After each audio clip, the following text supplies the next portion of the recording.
Le prélèvement à la source entrera bien en vigueur en 2019. Le gouvernement s'y prépare et il devrait en profiter pour alléger la facture de tous ceux qui recourent aux emplois à domicile. Il pourrait leur accorder une déduction fiscale en temps réel et non plus décalée dans le temps. Mais cela risque de coûter plusieurs milliards. Explication de Magali Boissin et Frédéric Bonne.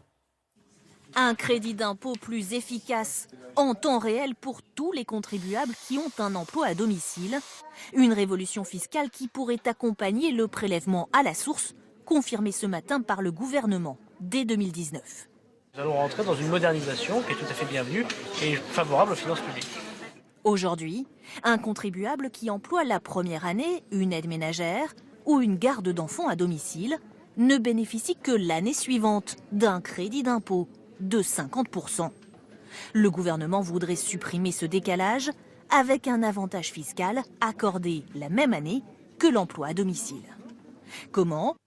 Parmi les pistes, selon nos informations, moderniser les sites internet, du chèque emploi-service ou alors de page emploi, qui pourraient être encore plus utiles selon la Fédération des particuliers employeurs.